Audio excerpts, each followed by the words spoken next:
Well, now we've dealt with the reasons for cooperations, okay? But apart from that, now we have to get into the advantages and disadvantages. But in order to explain the advantages and disadvantages, well, first of all, let me tell you that I will get a bit back to a concept I didn't explain before, which was transaction costs. Do you remember I said, okay, cooperation agreement can help to reduce transaction costs, but what the hell is transaction cost? Okay, we are going to deal with that.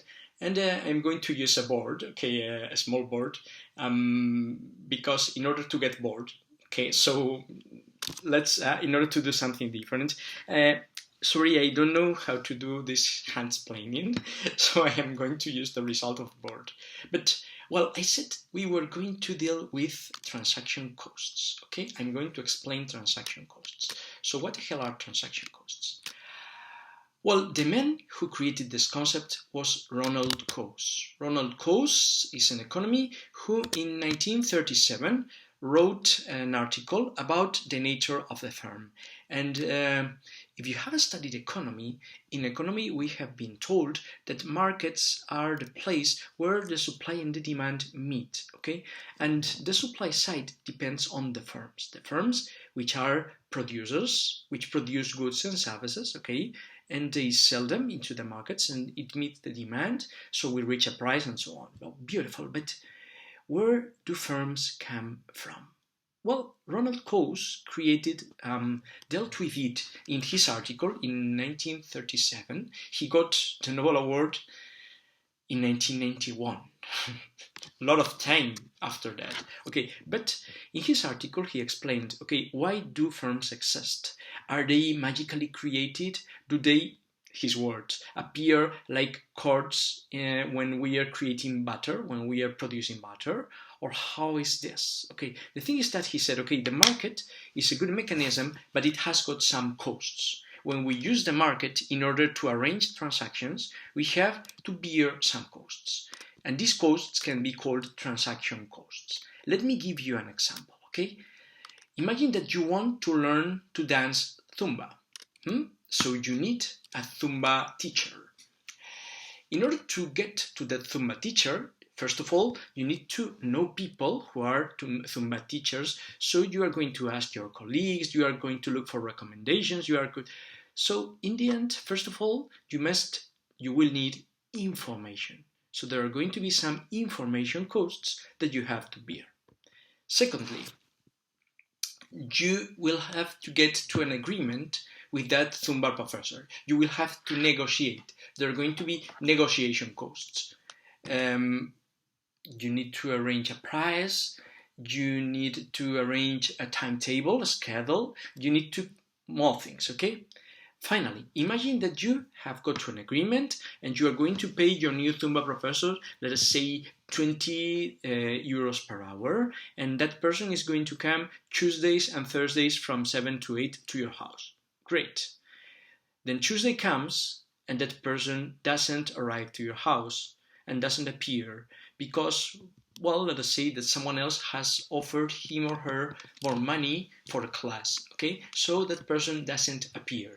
Well, there is a third kind of cost about watching over the people who are in the contract, okay? So there are three transaction costs. There are information costs, there are negotiation costs, and there are watching over costs, okay? The thing is that, well, if you arrange the transaction through the market, you will have to bear these costs.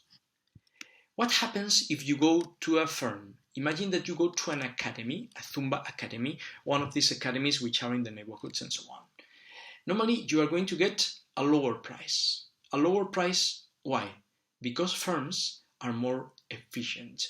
Because firms can group together many demanders in order to group the demand, in order to reduce the price, okay? And this firm is going to look for professors and so on. And if that professor has got a problem or gets sick or whatever, it is the firm and not you, the demander, who is going to look for someone else to do that thing. So the transaction costs in firms are reduced. Firms are more efficient. Which is the problem about firms? They are not flexible. Imagine that it is you, the demander, who gets sick.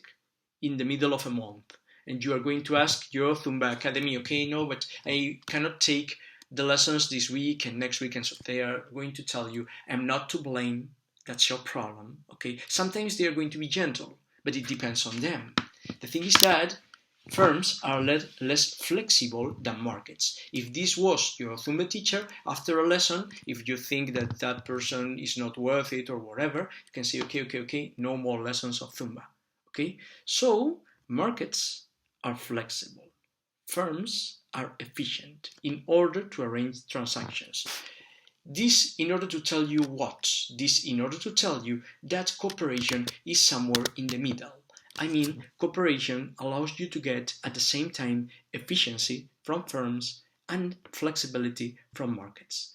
For instance, imagine that Volkswagen Group has asked Robert Bosch to deliver them the brake system of their cars, of a given car, okay?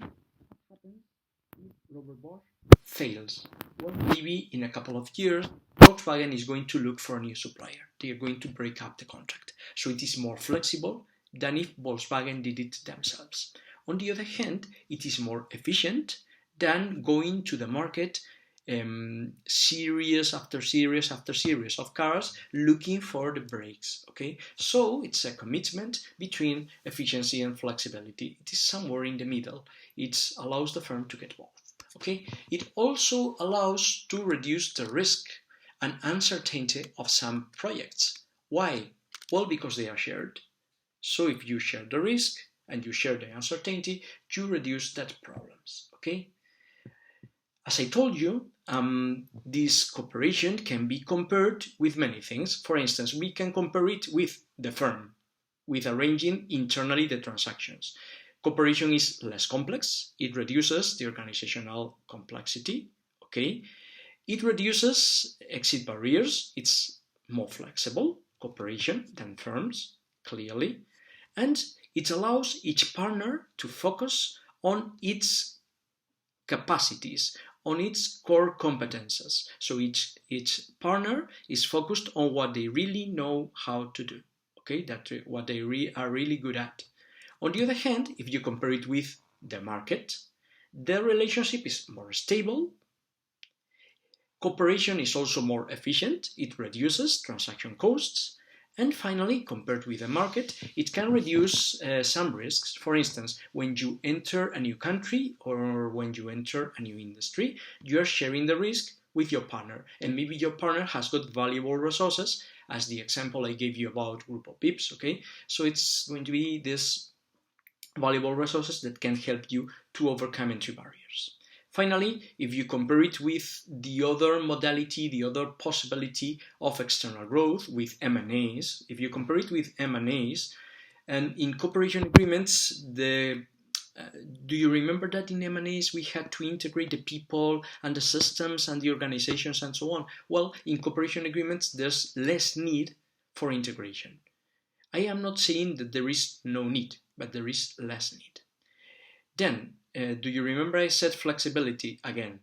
Cooperation is more flexible than M&As because once you merge with another company, when you have been merged, okay, you belong to the same firm. So it's less flexible belonging to the same firm than cooperating with another one.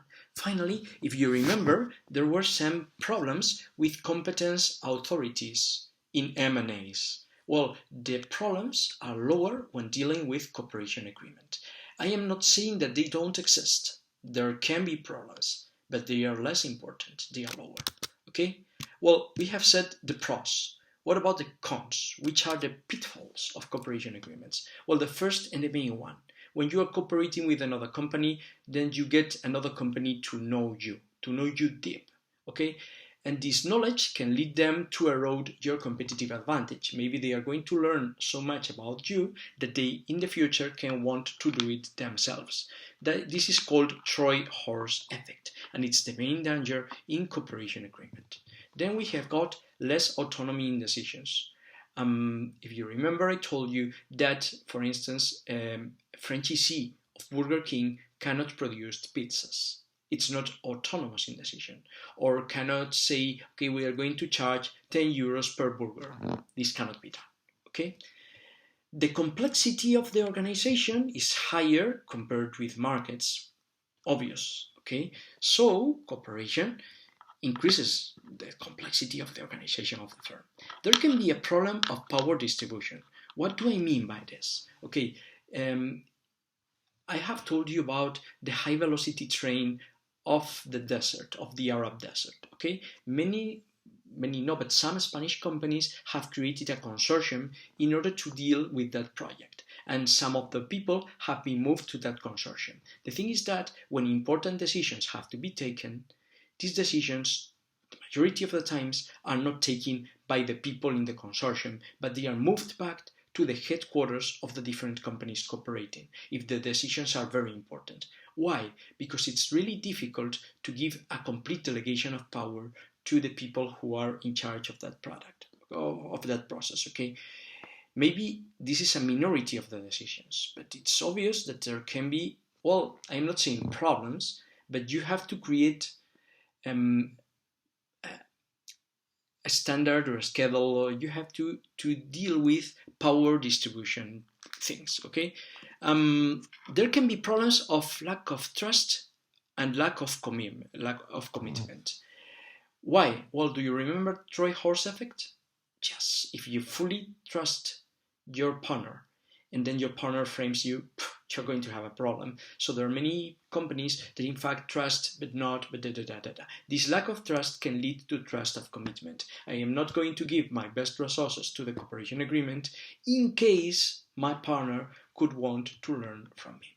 Finally, there could be different interests of partners. What do I mean? Well, each cooperation agreement has got a goal, but the goal is the public goal. But it's possible that different partners could have also private goals. I want to learn to do this, I want to learn to do that. Okay, the thing is that sometimes, in some occasions, these additional goals could be colliding with the goals of our partners. So new problems may arise. Okay, so this is all about this point, and then after this we are going to start telling which are the different kinds of cooperation agreements. This is going to be point 3, but point 3 is not going to be done in this video. See you then.